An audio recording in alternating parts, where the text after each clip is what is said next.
Your clock says. Okay. All right. Well, we're going to get started on time. It just turned 3 o'clock. All right. Well, welcome everyone. Thanks for being here. And again, thanks for logging in on time and for taking time on your Tuesday afternoon on this really very intense week. I know everyone is likely doing the same that I am and struggling with what's going on in our country right now. So I do want to take a moment to acknowledge that and acknowledge the range of emotions that are being felt by everyone across Virginia and across the country. But thank you for taking time for being here. This is the third webinar in a series of webinars. The first one was titled Essentials of Eligibility. The second one, Identifying Learning Potential and Eliminating Bias when Evaluating Young Children. And then this is our third, and honestly, I think it's going to wrap up everything that you've learned in the first two webinars quite nicely, is this one's titled Making Dynamic Assessment Part of Your Evaluation Process. We do encourage you, I know many of you are part of eligibility teams, we do encourage you to share the webinars and the resources with your teammates. We have recorded them. This one is being recorded right now, and we make the links available. So how we make the links available is for anyone who registered, we will send you the link, and I'll actually send out all three of the links in case you somehow did not receive the first one and or the second one. And we also will send this information through our early childhood newsletter, which is called Readiness Connections. So we will have that information available to you, and we'll likely get it out to you tomorrow at some point. The other piece of business to take care of is the certificate of attendance or participation, and yes, we will be providing one that will also go out in that same email that will be sent out tomorrow. All right, so on that note, I'm just very quickly going to go ahead and turn this over to Marie Ireland. Thank you, Marie, for being here today and presenting on such a much needed topic. Thanks, Dawn, and I'm glad to be here, and thanks to everybody who joined in. If you've been on the other two, you know that any one of these topics could be a whole graduate course, a whole semester, and so we're going to go relatively quickly, but hopefully provide you with the information that will be helpful to you in terms of moving forward. Get my slide to advance correctly. So if you recall, it wasn't that long ago that we had session number 2 about cultural and linguistic differences. And one of the things that I think is most striking about that topic is that, especially in light of, like Dawn said, what's going on across the country and here in our own state of Virginia, that we need to think broader when it comes to cultural and linguistic differences. And typically our first thought may go to students who speak English as a second language, perhaps immigrants from another country, but truly those cultural and linguistic differences are really important for us to consider as evaluators. And so that includes language, it includes the language the family speaks, the child, country, continent. Socioeconomic status brings a lot of diversity into student and early childhood responses, people's religious background, and then all those dimensions of culture that session number 2 covered. Differences in communication, beliefs about rules and sharing, approaches to education, praise versus scolding, and even work-life balance. And so those are all things to consider. And I just wanted to spend just a moment on that as we move into this next session.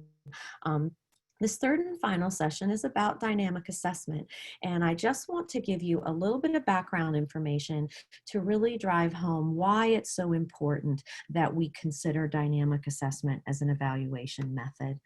Some of you may recognize some of these graphics from other sessions that you've been in. This is an image of the C-limb, and it's the culture and language. It's a matrix of the impact of culture and language on standardized testing. We have recognized in Virginia for many years that culture and language can impact a student's standard score by up to 35 points. The original research was done with students who spoke another language and English was their second language, but we know now from additional research that socioeconomic status and and other cultural factors can create that similar kind of gap. And so the links in this PowerPoint, and they are in your handout, by the way, you got a Word copy of the handout.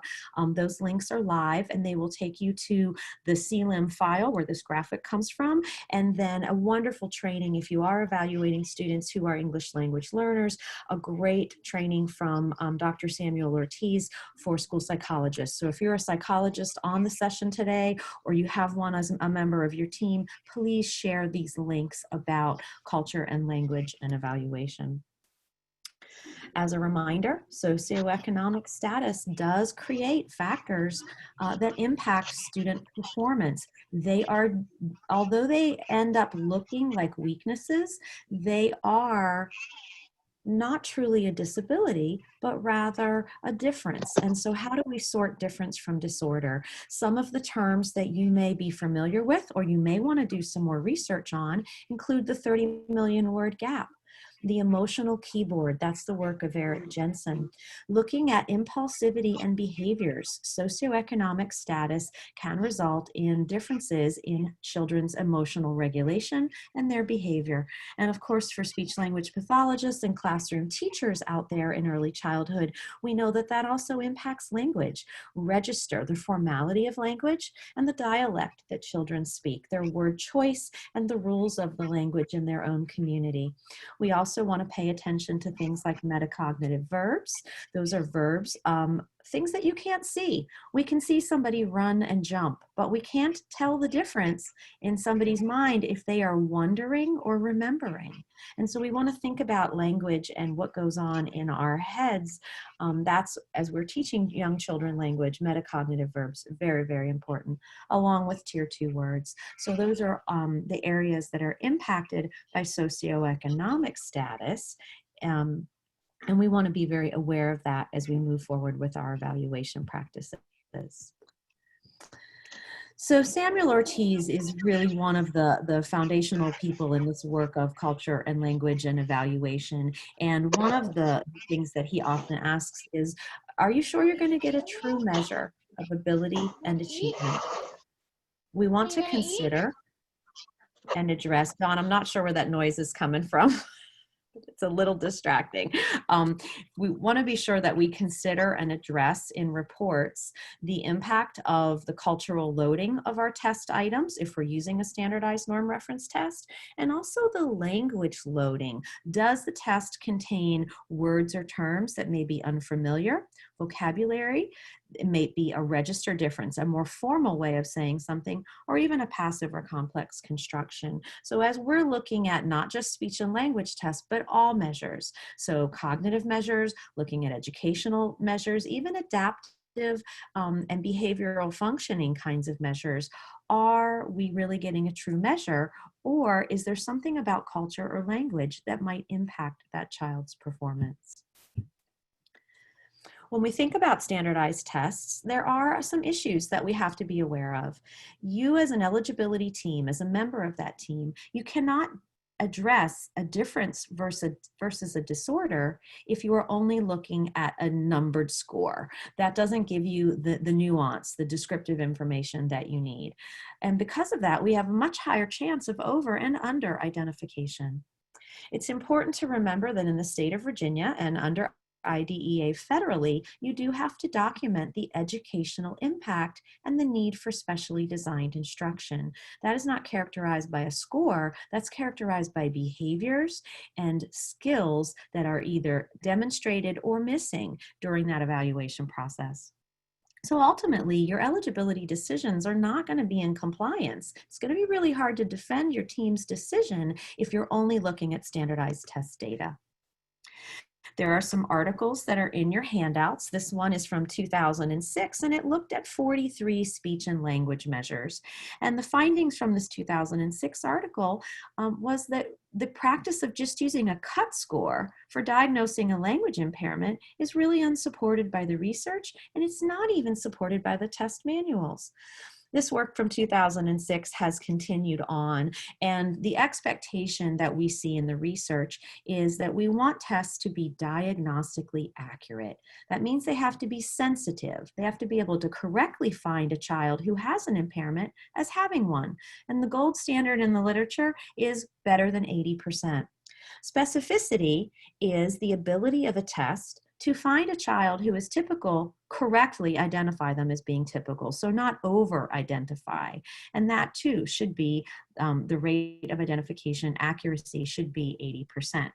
Now that is the metric that's used in speech and language and some educational tests. In the world of school psychology, they use the kind of the converse of that, which is the error rate. They want their error rate to be very low. We want our diagnostic accuracy rate to be very high. It's important to understand the metrics that are used in your professional domain and to be aware that there is research out there that can inform this work. This is a quick screenshot from the 2006 article that's in your handout, and I put it in here because it does show a couple of preschool measures. You'll see the self-P. Many people say that they use the self, others say that they use the PLS. Now this is from 2006, so these are not the most current versions of the test, but take a look at the accuracy rate. For the self-P, which is the second set of columns that rise up, the accuracy of the self-preschool is about 60%. That means 60% of the kids who have low scores, what you might consider below your cut score for eligibility, truly have an impairment. The other 40% might not.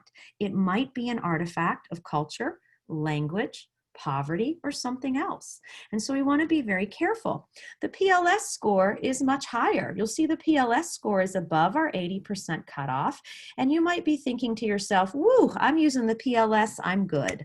Not so much, because what I've included in your handout is a diagnostic review from Columbia University, a place called the Leaders Project, and that reviewed the PLS-5. You can see what the quote says on your screen. The PLS-5 is inappropriate for real-world applications as it intentionally leads an evaluator who's not carefully read the manual to think that the PLS-5 has a high level of accuracy. But it really doesn't have that with certain clinical populations. So the diagnostic accuracy of the PLS-5 is insufficient. Well, if that's the only tool you have, you want to continue to use it because it does assess a variety of skills, but you don't want to put all of your faith in that score. We have to do better and go farther, and that's where dynamic assessment comes in. If this kind of information is concerning to you, and if you were with others in the room, you might be looking around, there's usually some mumbling that starts about now. We have some help for you from the Department of Education. Our comprehensive assessment reference card lists data for 17 specific tests. It is more focused on speech and language and some academic kinds of measures, and we're hoping to broaden that in the future. But there's at least a starting point for you with information about tests. So what if your test isn't on the card? What if you're an educator, a psychologist, a school social worker, well, or you have a new test that we don't have listed yet? It's important to ask for that data, whether you call it diagnostic accuracy data, sensitivity and specificity data, or the error rate data. Keep asking for it. Don't purchase a new test unless you know if that test is diagnostically accurate. You want to look at the manual and be sure that you understand when the manual has adjustments or warnings for different subgroups of students that you might be evaluating. Here's an example from the OWLS 2. There's no real mention of sensitivity or specificity, and what they say is that students with a receptive language impairment get a score of about 86. Well, if I could see all of your faces, my guess is many of you would think 86 is really not that low, especially because the standard deviation on this test is 15 points. And so anything below an 85 is still the average range. So kids with impairment score within the average range. What does this say about the test? Well, it might mean that we're missing some students if we use a particular cut score. So we want to be very careful. When it comes to early childhood students, I pulled up some new information for you about what's called verbal displays. And these verbal displays, this applies to psychology, education, social work, speech and language. They're commonly requested in school, and it includes both answering a question to show somebody what you know, like what color is this, or how many are here. Also, verbal displays can be explaining how you think or how you came to your answer. Show me how you figured that out. Preschoolers from culturally and linguistically diverse backgrounds might not get as much experience with verbal displays. They may be less familiar or less comfortable. So if you're asking them to do these verbal displays during an assessment, that can automatically impact their ability to show what they know. This comes from the work of Anne Van Cleek, and she did a great 20 questions on focusing on academic language in preparing preschoolers for later reading development. And these are two graphics from that 20 questions document. And what you see on the left are children whose parents have higher education levels, whether they speak English or multiple languages, and they seem to have a good balance of what they call casual talk and academic talk, doing these verbal displays. When we look to the right of the screen, you will see an image that shows preschoolers who come from culturally and linguistically diverse backgrounds that may have a lot of practice with casual talk, but not as much practice with that academic talk or doing those verbal displays. And in some cases, those kids also have a language impairment. And so we want to think about, how do we tease that out? Well, when we think about how to tease it out, we have to think about that child's background experiences. Because if the test was normed on all children whose parents went to college and have great practice with verbal displays and academic language, then a child from a different background really might not be fair to compare them or predict their future performance. So knowing about a child's cultural background, parents' level of education, and that balance between casual talk and academic talk is really important.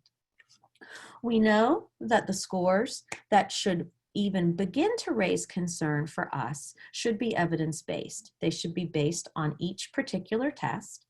At a minimum, we are looking at 1.5 standard deviations below the mean. Lots of different researchers have suggested this because, remember, we're not looking for a clinical impairment, we're looking for a disability.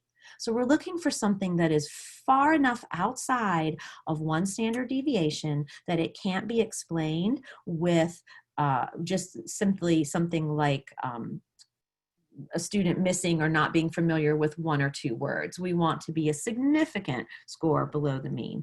When we're thinking about those scores, we want to consider the factors: culture, language, testing conditions, and context. And we want to think about the scoring parameters. Sometimes the manual allows you to give credit when an answer is regionally or appropriate for the community. Sometimes it does not. So be sure you're scoring those tests the way that the test manual tells you, and not overgeneralizing from one test manual to another. We want to be very, very careful about that. So here's what you came for, right? You dialed in today for dynamic assessment. So let's jump in, and I've got a number of videos to show you and some examples from some different areas of assessment. Before we start that, and it looks like there's a question in the box. Okay, thanks for that question about where should testing take place. If you have other questions, feel free to put them in the chat box. We are gonna have time to answer those and get into those. We are still waiting on the governor's announcement. Today was devoted entirely to the challenges that our country is facing with racial inequity. And so the education announcements, we hope, will come out Thursday is the plan, and we should have some more answers for you by then. So have you ever, and this might be something that you can, do they have chat? They do have chat, yeah. So you can probably put this in the chat box. Have you ever asked a follow-up question because you wanted to know where that answer came from? Boy, that was a doozy. I wonder how they got that one. Or maybe if you're a psychologist, you gave a second try without a timer because you wanted to see if a little bit more time would make a difference. Some of you might have given additional practice because it looked like the child had never seen this kind of a task before. Or maybe some of you have paraphrased the directions. Those are, yes to all, thank you, Bridget. These are all dynamic assessment. This means that you are a skilled evaluator and you know there's more to the story, right? The question for us is, how do we get this information into our reports and be sure that our whole team values it? So dynamic assessment is kind of an umbrella term. It covers a lot of different things, but the three most common methods for dynamic assessment include graduated prompting, testing limits, and test, teach, retest. And the idea is that you can do this dynamic assessment with any type of task. So if you're an OT or a PT on the call today, I want you to think about what you might be able to do in terms of graduated prompting, testing limits, or test, look at a child's deficit area, teach them something, and then check back. Those are all great ways to do dynamic assessment. I want you to know that the research tells us that dynamic assessment is statistically absolutely cognitive scores too. We're going to get to that one. Thanks for that comment in the chat box. Dynamic assessment is statistically better for distinguishing difference from disorder. The ability to accurately identify children who have an impairment and children who are typical has been documented up to 100% accuracy. So it's important to think about how can we use this dynamic assessment to better our evaluations and be sure that we're making the right decisions for students. In our evaluation and eligibility guidance book, we talk about these methods, identifying learning potential. These are some of the buzzwords that might fit well in your reports. Eliminating bias for students with cultural or linguistic differences, or even socioeconomic risk factors. So we're looking at learning potential and eliminating bias. This is an example I do often. I was going to take it out, but I wasn't sure if some of you might not have seen it before. So we're just going to consider two cases real quickly. The blue star is a child who scored poorly on a test. Let's say their standardized score is somewhere in the 50s, right? And when I'm giving the test, I see some items that I think perhaps they haven't had practice with. And so after I do my test, I'm going to do a few minutes of teaching. And when I teach something, it might be colors or shapes or numbers or following directions. After I do a few minutes of teaching, I'm going to circle back. I'm not going to re-give the test, but I'm going to give similarly constructed items, same length, same complexity, using those concepts I taught. Well, look what happens to my child's score. Suddenly, if they got 0 out of 10 correct in the first test, after my teaching, they can now do all the colors, shapes, numbers, or following directions. This data shows me that that standardized norm reference score may have some bias that was introduced by whatever the factor is. And so I'm looking at their potential. With a few minutes of teaching, they can do much better. Let's look, and sometimes we evaluate a second student who also scores in the 50s on a standardized norm reference test. And I'm going to do that same teaching. For the second student, I can work my heart out and they can be working as hard. Look at the effort. The effort goes up on that student effort axis. They're working so hard, but when I retest on similarly constructed items, their score hasn't improved. If we look only at the standardized scores, these children's scores are almost identical. When we look at their potential, dynamic assessment shows us that the first student, the one who's blue, has a lot of potential and with a little bit of practice can do much, much better. The second student, the purple student, has the same score in the beginning, and with teaching, we're not seeing a lot of movement. And so that presents a different profile for us to think about. So when we do dynamic assessment, we are looking at the errors that children make, and we're looking for patterns or seeing where the limits are for them. The fancy term mediated learning strategies is just you teaching, But if you want to make it sound really good in a report, mediated learning strategies is the way to document that. We're looking at student modifiability. We're looking at students' responsiveness to instruction, right? We're looking at how our prompts help. What kind of mistakes do they make? The same mistake over and over, or maybe it's lessened? What's that child's confidence and even their rate of response? And lastly, we need to look at the effort, not only the effort the child puts in, but how hard is it for us? And as early childhood professionals, I bet you can look back and think about a child who's easy to teach and one who really wears you out, right? And so that part is also a piece of clinical judgment that we need to think about how to include. Dynamic assessment. There are some formal systems out there. There's something called the Dynamic Assessment and Intervention Kit. It's a wordless picture book, a set of them that children can tell a story and interact with their evaluator. The Pearl is the Predictive Early Assessment of Reading and Language. It's a decoding and comprehension test that has been built for preschoolers and kindergartners. It is dynamic assessment scripted.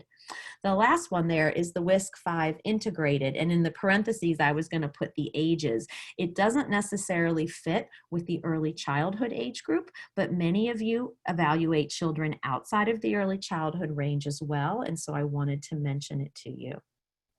We want to think about, besides those formal systems that you can purchase, the WISC-5 integrated, just you give the WISC-5 as a traditional test, and then you look back at scores and you dig in a little deeper. It is dynamic assessment for the WISC.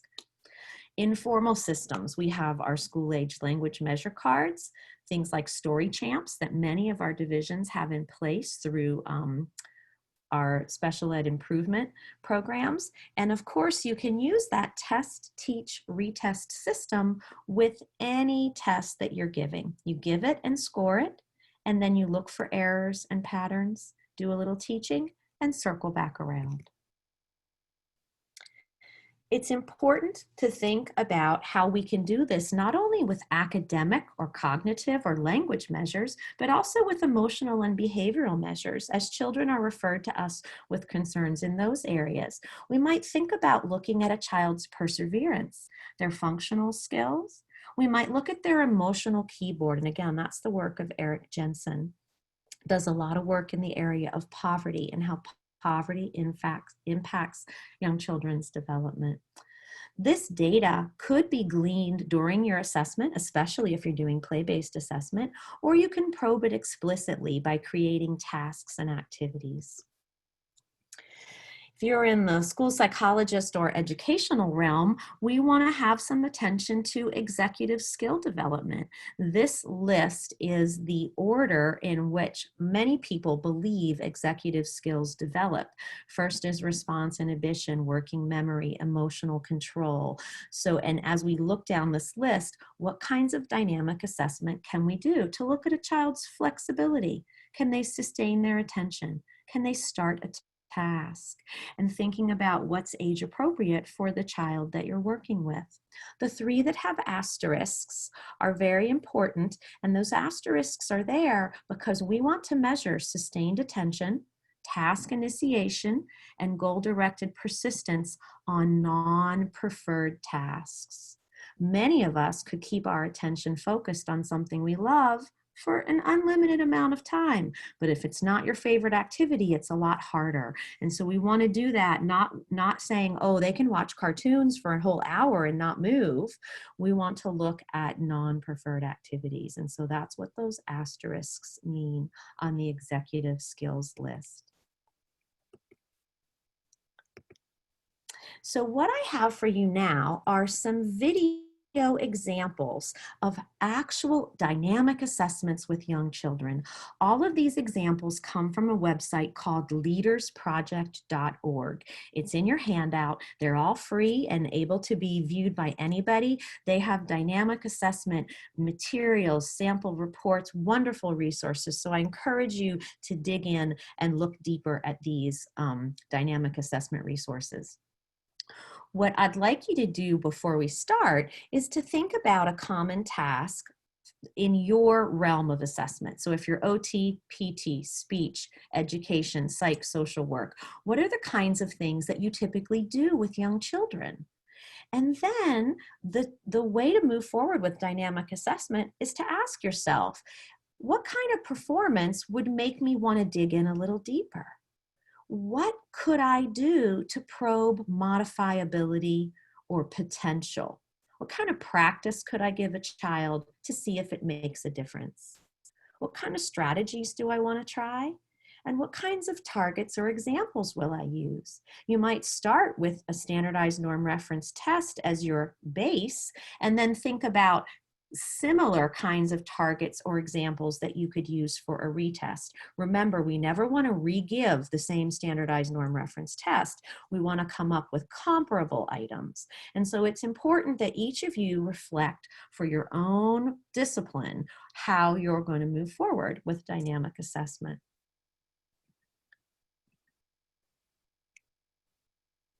And the video is in the handout. It's leadersproject.org. And thanks, somebody posted that in there for me. So when it comes to dynamic assessment, we want to think about this mediated learning, this teaching, extra prompts, graduated prompting, testing limits, pushing the envelope. What can we do to examine effort, both yours and the students, the effectiveness of the strategies, and ultimately, have we been able to modify that student's response and to show that they have the potential to learn something? Again, you can do it with anything. Very important, you don't re-administer the test, you don't change the score, you report that original score, and then you give your dynamic assessment information to the team. So what I'm going to show you now is a quick clip. This is Dr. Kate Crowley from Leaders Project, and this is a quick model of dynamic assessment for cognitive function for early childhood. So if you come over here, I'm going to show you some more dynamic assessment. This I learned from a bilingual psychologist named David Usdan, who uses this in his evaluations of preschoolers and EI children. So all you need for this one is a spoon and a little guy. He uses a rubber ducky, but we actually decided to use a small lion mascot, Colombia's mascot of the lion. There's a little thing with Colombia on it. So what David does, and I was at an evaluation where he did this, he does this. Once and see if the child can do it, and then he does it again if the child doesn't do it. And what he learns is whether that child can learn how to do this activity, whether he can learn a nonverbal task. It takes a little bit of cognition. I want you guys to try it because you think it looks really easy here. Where do you put it? Put it here? Do you put it here? How do you have to bend? Oh, how do you have to make sure it sits? Rubber ducky's easier. And then and what I love about this, it's fun. All right, so that's, so if you come over, whoops, that's an example from Dr. Kate Crowley and her friend, the psychologist David Usdan. And some of you may have been in trainings with me where we flip a piece of candy on a spoon. Same kind of activity. This is where I learned it from.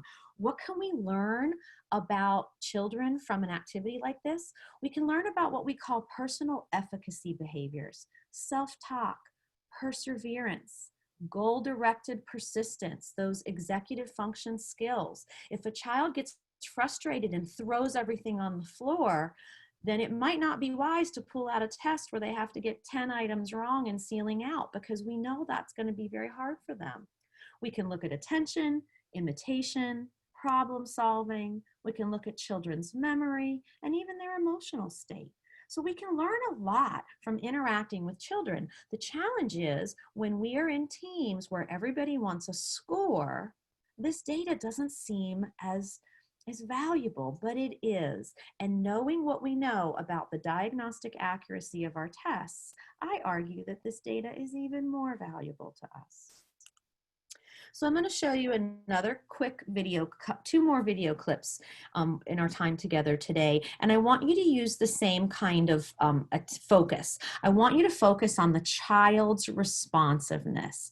And let's say 0 being non-responsive and 5 being they are right there with you. They are attentive and they are following, right? And we're also going to think about how well the prompts work, what kinds of mistakes they make. We're going to look at their confidence and their rate, but I want you to really pay attention to these preschool children who are interacting with these different dynamic assessment tasks. So this one is non-word repetition. This is just repeating after the examiner. And I want you to pay attention to the child's actions and when they start to have problems. I'm just going to say some silly words and you have to say them back to me. You've never heard them before. Are you ready? Nabe. Kuch. Babu. Nikisa. Didado. Wait. Didado. Didado. Chichicho. Very nice.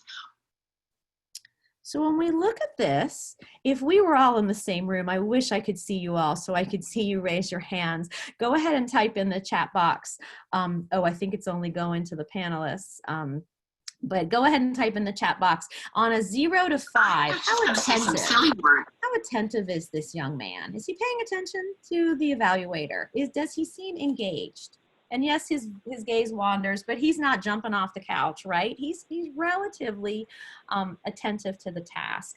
Then we have to ask ourselves, when the evaluator stops and prompts him, the breakdown occurred at 3 syllables. And so repeating 3 syllables, whether those be 3 single-syllable words or a 3-syllable word, it doesn't work for this youngster, right? He's very attentive, yeah, but he can't repeat 3 syllables.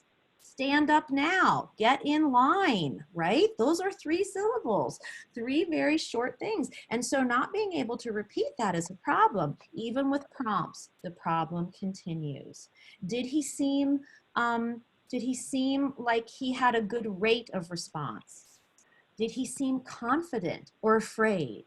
I think he seemed relatively confident, and I think his response rate was certainly at what I would consider kind of an average pace, or maybe even quicker, right? And so these are the kinds of things we think about as we watch children's responses. So level of attention, yeah, absolutely, I agree with all of you. Level of attention, behavior during the video, when did the breakdown happen? 3 syllables. If this child cannot hear and repeat 3 syllables, that's something we need to know as an educator. Are the standardized norm reference tests we're using giving much longer string, right? Is that going to be a problem? We also have to think about culture. In some cultures, there may not be a certain syllable or word structure. And we also have to think about proximity and eye contact. When I saw that, I thought, wow, I wonder if this little boy is going to be afraid, right? Because she was so close, but she was trying to keep him from moving. And so she had very close proximity, very good eye contact. In many of our Latin cultures and in the Spanish language, there are very few single syllable words. So children will add another syllable to it, not because they can't repeat it, but because that's the normal feature of their language. And so culturally, what kind of decisions can we make? What kind of information can we bring? So this next task we're going to see is called fast mapping. It is the ability to learn new words just from having them used in your environment. And the way that we test fast mapping to be sure that we don't get caught up in socioeconomic status or English language skill is to use novel words, made up words. And so in this next video, and this is all in your handout, the article, there's actual data about how quickly typical and language impaired children learn new words. So if you're looking for how quickly a 3-year-old learns words, watch this video. We're going to go on a picnic today. Do you want to come? Yeah. Okay. This is an apple. Can you put it in? Good. Good job. This is a cookie. Can you put it in?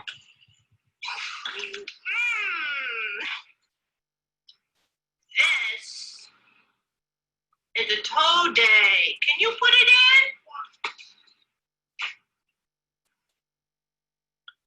This is a cube. Can you put it in? Will you put it in too? You're a good helper. I think I want to go on. Okay, before I let this play anymore, what I want to draw your attention to is she introduced made-up words. The made-up words were today and cube that have similar structure to English, and with one exposure, give the child the object, have them put it in the basket. There were some other objects like apple and cookie that are well known, and then there were just some other things that were put in there, right? Some foils that were put in. So that was our receptive one exposure, and now we're going to test it. Hey, can you take out the apple? Thank you. Hey, can you take out the cube? Good job, thank you. Can you take out the cookie? Good job. Hey, can you take out the today? Oh, thanks. Well, I am kind of hungry. Maybe. So now we know that the child with one exposure in a very short distance from that exposure is able to remember those made-up words and identify those objects. Now, the next part of fast mapping is to see if they can use those names. I'll eat. What's that? A what?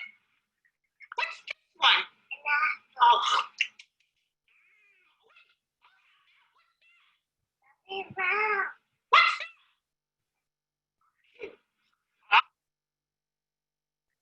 And so what we see here is the child was able to remember the word cube, but not at first. At first they used another word and the examiner said, no, what's that? And with just a prompt, not even a single sound or a carrier phrase, the child was able to come up with the word cube. And so there is actual data about how children at young ages should be able to use language, learn it from the environment.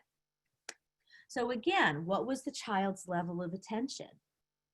Do you feel like her behavior was engaged in the task? Can you remember the words that she learned receptively and the ones she said expressively? And this is kind of the meat of dynamic assessment, our reflection on that child's performance. And if the child was attentive and was engaged and did respond with a reasonable rate and level of confidence, then we have to say, well, did they learn words like we would expect? And so that is how we think about reflecting on performance during that evaluation time. We also want to think about, there's one more example I'll give you very quickly. It's using narratives. Those are stories. Now, some of you might think, oh, that's real speechy, that's very languagey, but it really is something that our early childhood classroom teachers think about, should be thinking about, because they are reading to students in the classroom, and that future performance in reading and reading comprehension is linked to exposure to books, both in the home and in the classroom. And so narrative stories provide exposure to that academic language, those verbal displays. And so when you use a narrative or a story, you can have the child tell you a story. You can look for things that are missing and teach them, maybe that all the characters have names, or we're looking to describe something that's happening. And then you have the child tell a second story, and we're looking for growth. We have some wonderful tools Again, Dr. Kate Crowley from Leaders Project. If you wanted that website, it's here again and in your handout. They have created sets of story cards, and there are two of them that are specific for preschoolers. One is about a bunny who goes to school and gets loose, and one is about a puppy dog that comes home and gets a bath. And so you can download those at leadersproject.org. And if you are considering virtual assessment, they have new telepractice versions of these cards that are made to specifically be used on Zoom. They're all free. And again, the links to that are in the handout that you have, that you were emailed for today's session. So how do we get started with dynamic assessment? Well, we want to think about, again, a common task. I know I covered a little bit more on the educational language side. There was a cognitive example of assessment, but the trick is to think about what you assess when you work with young children. What skills or errors do you want to probe further? How can you look at a child's responsiveness or modifiability? What kind of strategies can you try? And then, of course, how do we document that in our reports? Because this is valuable information that can be help answer the questions on educational impact and need for specially designed instruction. If the strategy of just saying try again is all you need for a child to be successful, that's not really specially designed instruction. And so that data is really important for our eligibility committee to hear. So when we think about documenting dynamic assessment, there are some reminders that I wanted to give you, and then I'm going to wrap up so we have time for questions. So here's a little scenario that is in your handout. Let's pretend that we are all a team and we are evaluating Carlos for a possible language impairment. We're wondering if he really has a disability, or maybe he just doesn't know enough English. Well, because we don't have a bilingual evaluator, we're going to assess in English. And we're going to be very aware of what that impact could be. So our dynamic assessment is going to dig in. We gave Carlos a problem-solving test, and in the pre-test, he only got 5 out of 15 problem-solving questions correct, 33%. He had real trouble with who, what, and why, very basic questions. And we decided as a team that we were going to use test, teach, retest. We're going to see, using dynamic assessment, if this performance is really because he can't do this, or maybe he doesn't have familiarity with those verbal displays, right? Does he have practice with this kind of work?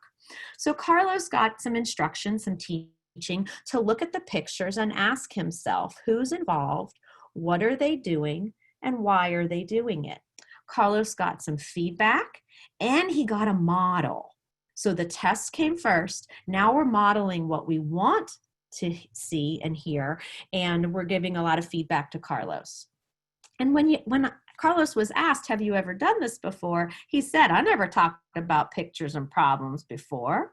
Well, so that clearly should go in our report that Carlos doesn't have a lot of familiarity with the task. What I can tell you is that it took a pretty moderate amount of effort to teach Carlos, but when we gave that post-test, he got 14 out of 18 of those problem-solving questions correct, 78%. That's a pretty big improvement over that 33% initially, right? So there's a couple of things that we could deduce from this scenario. Would you agree with me that Carlos was able to use English to learn this new skill?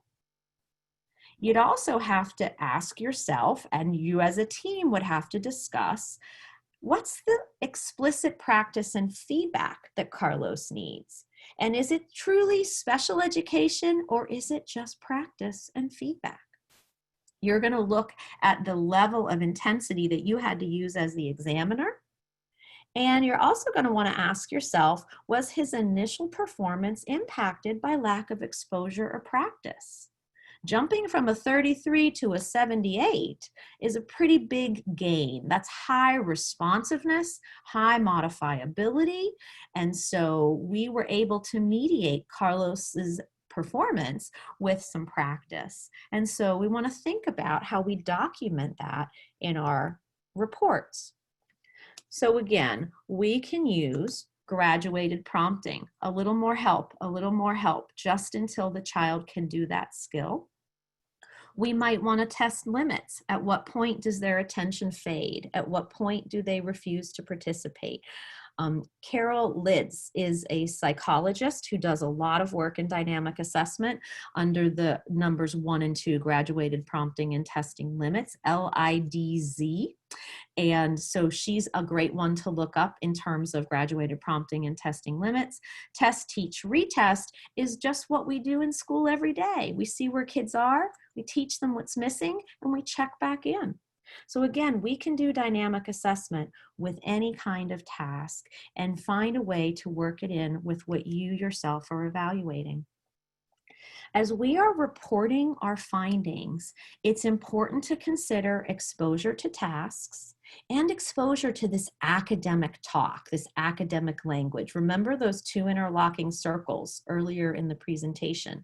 Children might have a lot of practice with casual talk, a lower, more casual register, but how comfortable are they with academic language? We also want to think about the culture. In some cultures, it would be considered rude for a child to tell an adult something that they know the adult knows, like what color is this block? That would be considered rude because the child knows that you know what color that block is. So we want to think about the cultural implications and what we talked about in our second webinar as we're thinking about the kinds of tasks that we're doing with our children moving forward. We want to be sure to document the results in our reports, and we want to be sure to talk about student modifiability and responsiveness to instruction.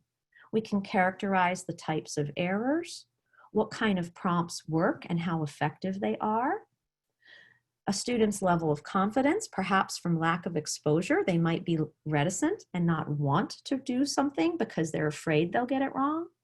We might look at the kinds of disruptions that occur and their overall rate and interaction and their responsiveness. And you all had very amazing comments in the chat box as we showed those videos. And so we want to think about how we can pull this information into our reports. One of the hardest things is to think about documenting the impact of socioeconomic status on a child's performance in a way that's sensitive for families. And dynamic assessment gives us a wonderful route to do that. Rather than saying that Johnny has not had practice with this, Johnny has not had book reading, what we can focus on is Johnny's ability. And we can say with a little bit of practice, Johnny was able to do all of these skills. He can learn quickly. He is responsive. And we can support parents by giving them ideas to work on at home and things to practice, whether it be with a babysitter in the home, community, grandma, whoever's spending time with that young person. And so the idea of using dynamic assessment can also help us navigate that tricky area of documenting deficits that are due to lack of exposure. Rather than focusing on the deficit, we can focus on the gain. So with a little bit of practice, Carlos was able to do this with 78% accuracy. And that shows that he's able to learn this skill. And you can give the pre and the post if you want. It's really your own comfort level, but we really want to think about trusting our clinical judgment and thinking about how to document what many of you are likely already doing by digging a little deeper, asking those follow-up questions, trying it a different way. The challenge is that if we work together as a team and we all can agree on the benefits of using dynamic assessment and the value of this data, this clinical judgment data, that we can move our whole team forward rather than having folks only ask us for the score. And we do know that's a challenge not only here in Virginia, but across the country. And so this is a great opportunity for you to work with your teams and find ways that you can use dynamic assessment, prompting, testing limits, test, teach, retest to get at the true data that will tell you if this child has is demonstrating a difference or a real disorder or disability. So with that said, we've got time for questions. I only see that original question from Elizabeth in the Q&A box, and I'm trying to keep an eye on the chat also. If there's anything else that I can answer or call your attention to, please let me know. Again, the governor's information about reopening school will be, we anticipate that later this week, perhaps on Thursday. So we just want to keep an eye on his press conferences. Clearly, the issues with racism and the protests had to take priority. And so the conference today was focused on that. So you didn't miss anything about education. We were focused on some bigger issues. Dawn, any questions? Marie, I'm seeing one from Bridget that came in earlier, referencing the videos you were showing. It sounds like Bridget has watched the ones and notes that they're mostly related to speech language. I'm wondering if you have any recommendations for resources for dynamic assessments that focus on educational assessment. There are modules in there for the real world of preschool assessment. And so what you would want to do is go to Leaders Project and search in the box dynamic assessment, and you will see dynamic assessment in preschool. There are a number of videos in there. And I think that the nuance of dynamic assessment is to take the bones of it, the macro structure of dynamic assessment, looking at prompts, looking at errors, looking at disruptions and rate, looking at clinical effort, and apply that to whatever task it is that you typically do. And so that would be, but I would go back and look for the preschool assessment ones.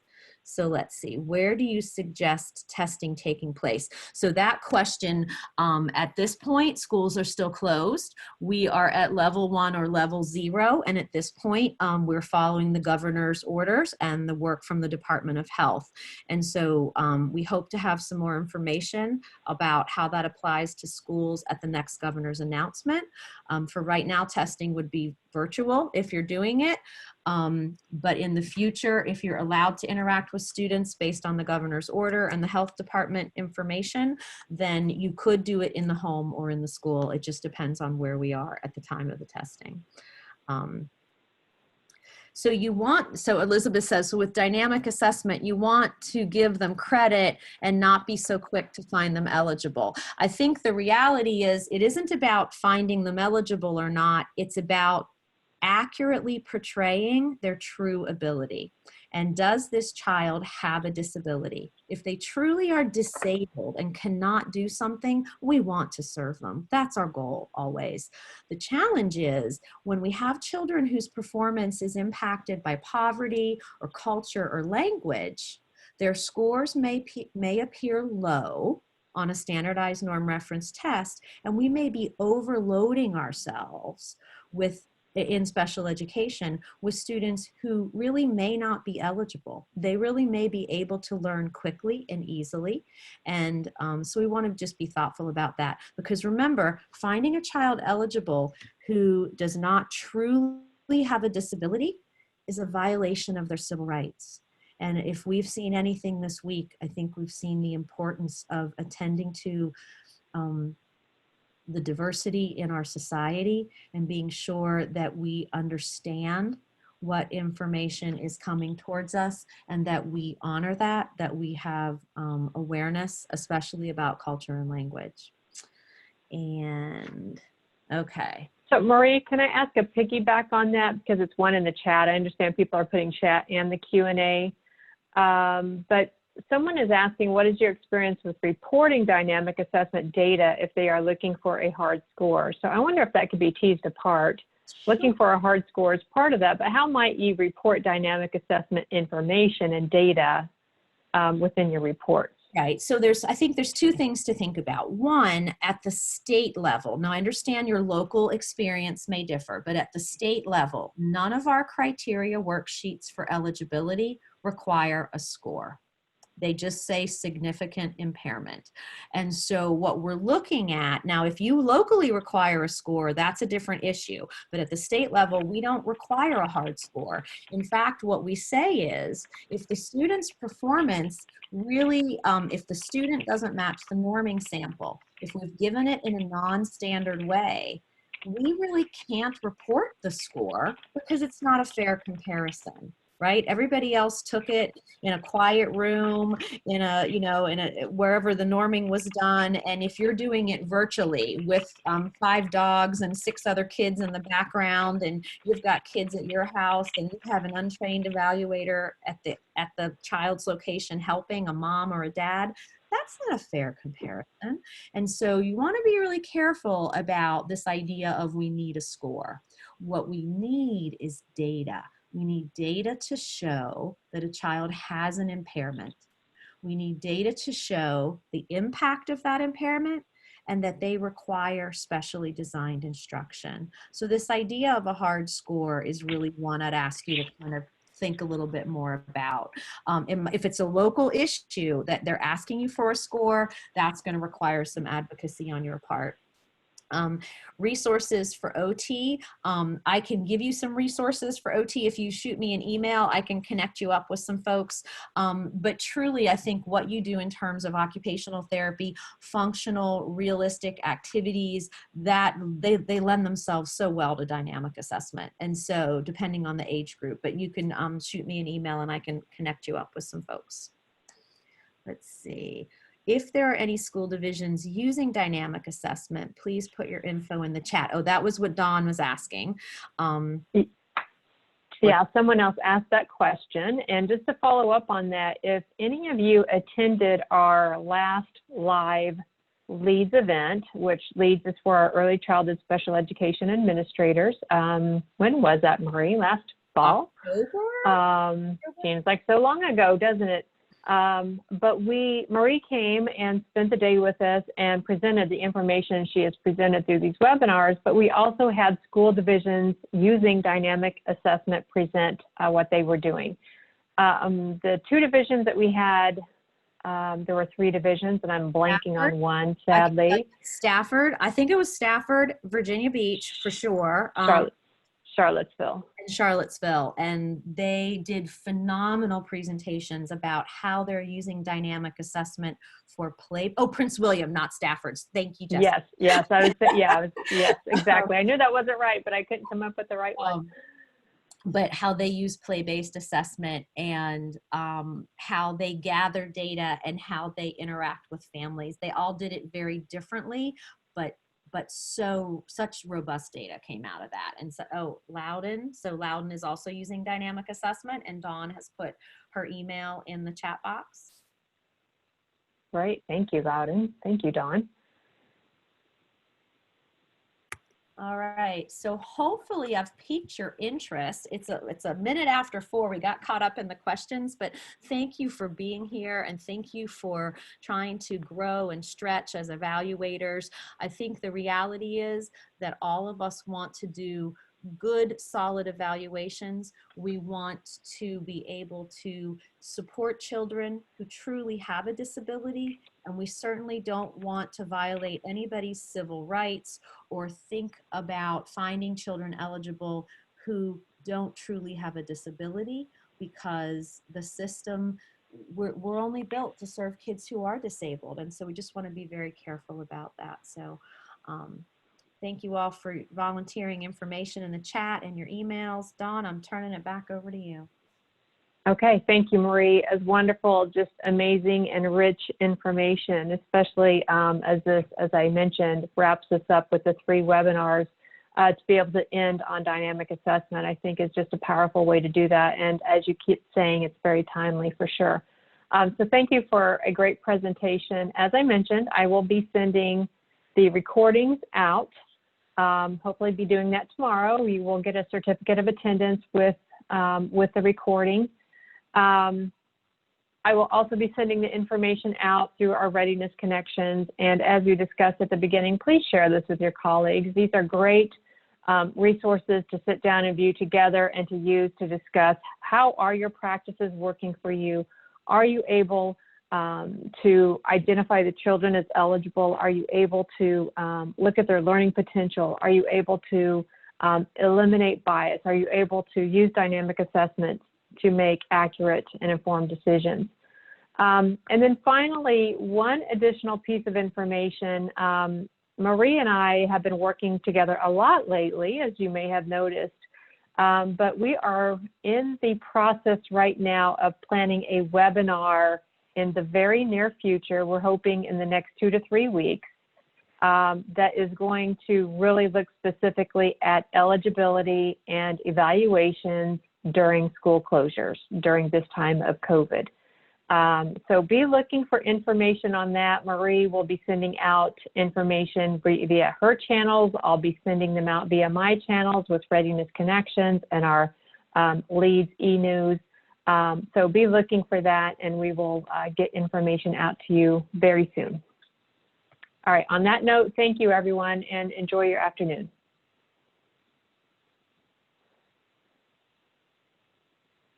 All right, thank you, Marie.